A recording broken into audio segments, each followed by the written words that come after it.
Okay. Hi everyone. I just have this quick encouragement. I was thinking about this today. I was looking at these young ladies and they were performing, right? And they were doing such an amazing job.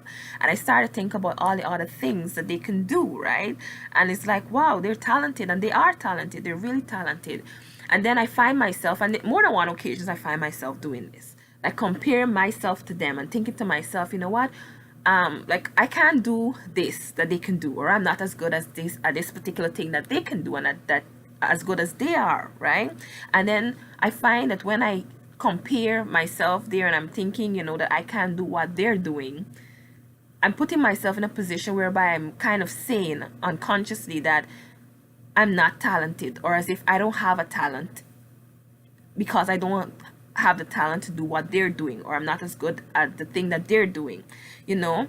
And what came to me today, and I've thought about this many times because I'm sure that lots of us, we look at somebody perform or do something and we're like, wow, they're good at this and they're amazing at this. And you want to be good too. You want to be as good as them, or maybe you want to be able to do that thing that they're doing, but you might not be as good at that thing as like they are, right?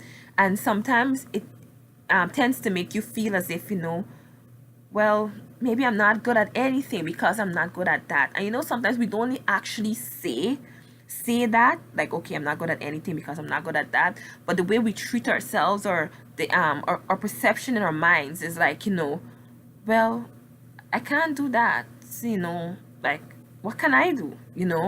But I was thinking about this today, and I thought about it as I was looking at them, and I'm thinking, how good they are, and like how I'm not as good as they are in some of the things that they can do. I started to think, no, I'm not as good as they are in the things that they're doing there, but there are things that I am good at, and then it came to me that, what, we all have something that we're good at, like I might not be good at the thing that you are good at, but there's something else that I might be good at. And sometimes we disqualify ourselves when we try to see, because we can't do what this person do, then what, there's nothing that we can do, and that's the way we operate. But my encouragement to you is to reflect on yourself, because that's what I'm doing with myself, because I'm beginning to think, what, no, I'm not good at those things that they're doing. I'm not as good as they are in this area, but there are things that I do well at. What is something that I'm it comes to me easily, that I find that I can do. And one of the things that I've observed with me that I know that I'm good at, I'm very creative. Like, it comes to me like that and it brings me joy to do it, right? And that's a gift that I have, and that's something that I can do well. And we try to look for things in ourselves that we notice that we do that, it takes minimum effort, or we enjoy doing it, and even if it requires hard work, we're willing to do it because we enjoy it. And we examine ourselves and see what is it that we are good at. When we try to find, as to say, maybe our sweet spot, the things that we are good at, instead of looking at others and thinking we can't do that, so then maybe there's nothing that we can do, because we all have something to offer. And God couldn't make everybody good at athletics. They had to make people that were good at singing, people that were good at cooking, crafts, architecture, building, woodwork, whatever. God had to give each and every one of us something that we were good at. He couldn't make everybody the same, or there are people that are good at multiple things, but then again, even if they are good at multiple things, there are some things that they can do for themselves, that they're in need of others. And I believe that God put that capacity in us to need others, because if I can do everything for myself, I can be my own plumber, I can be my own builder, I can be my own seamstress, I can be my own cook. But like, I mean, I can cook, yeah, but what I mean is, I can do everything for myself, meaning that I don't need this person to help me, or I don't need to employ this person to do this thing for me, because what, I can do it myself, and everybody can do it for themselves. They don't need the other person.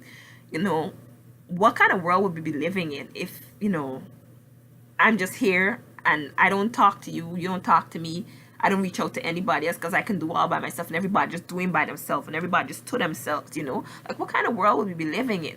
And so I believe that God put that ability in us whereby we're going to need each other, so we can communicate with each other, so we can build relationships with each other, so I can need you and you can need me. So it's like he gives you something that I'm going to need, and then he gives me something that you're going to need, so that we can have each other, we can communicate, and we can build our relationship with each other.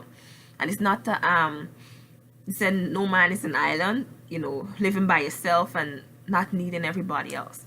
So my basic encouragement today is to realize, yes, there are people around you that may be good at things that you aren't good at, but that doesn't mean that you're not good at anything at all. Just try to look for something that, that you do good, that you usually do good. And don't, even if there are thousands of people out there that are good at it, don't disqualify because of that. You know what?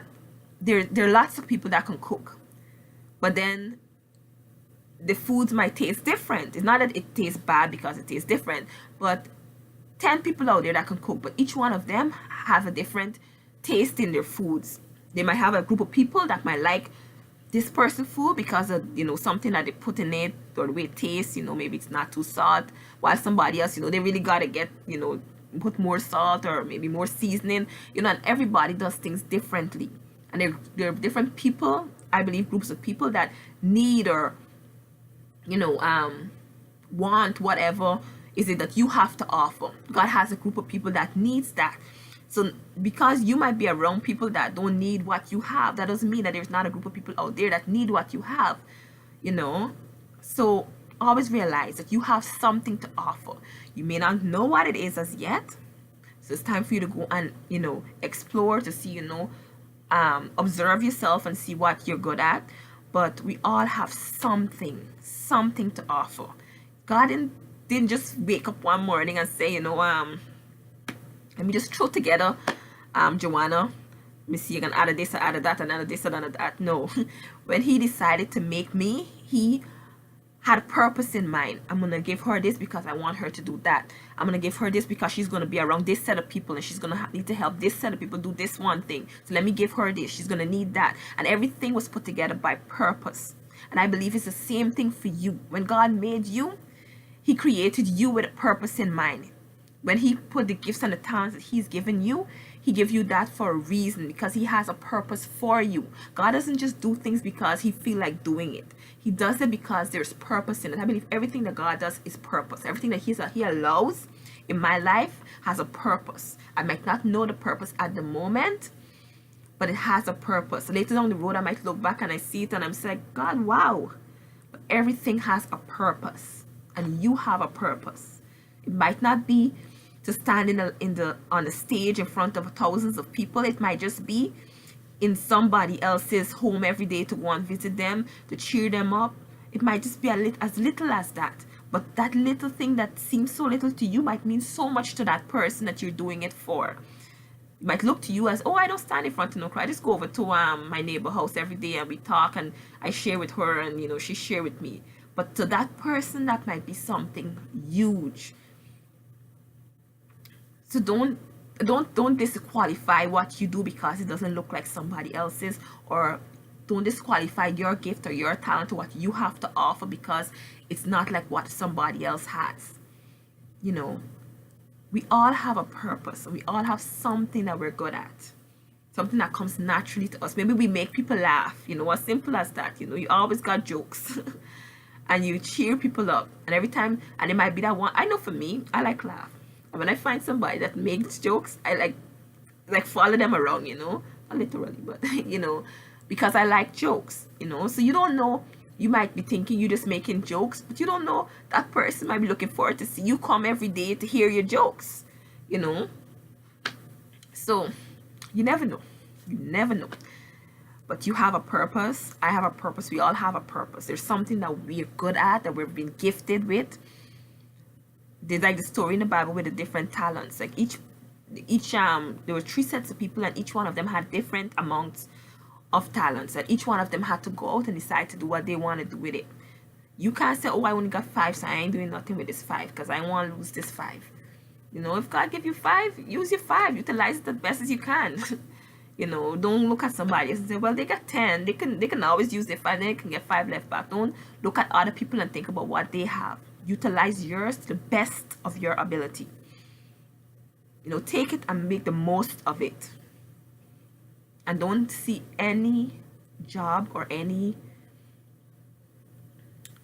purpose as small. Like, this is not as big as this person, no, because this person shares with thousands of people while I just share to one.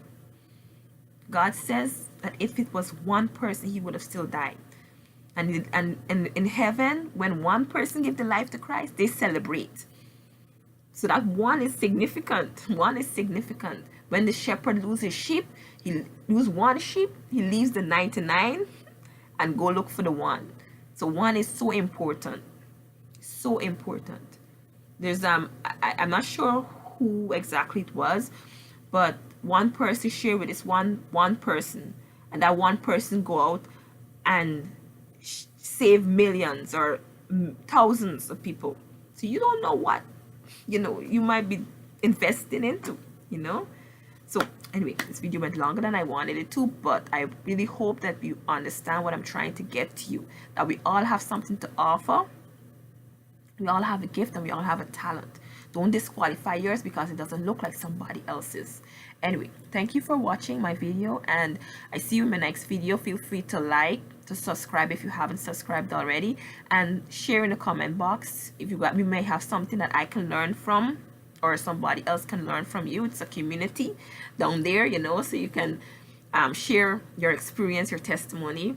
And also feel free to check out my craft page, Elizabeth's Classics, where I make pieces like these here, and earrings, brooches, and all the different crafts.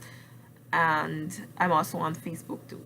So anyway, thank you for watching, and feel free to check out my other videos. I have lots of other videos on other encouraging topics. I share things that I've learned, you know, experiences that I've had that I feel like might help somebody, you know. There's no harm if it doesn't help anybody, then there's no harm done.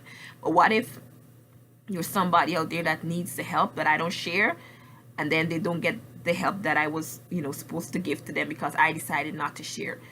So, you know, that's why I do what I do, because I believe that somebody else can learn from my experience. Anyway, thank you for watching, and see you in the next video. Bye.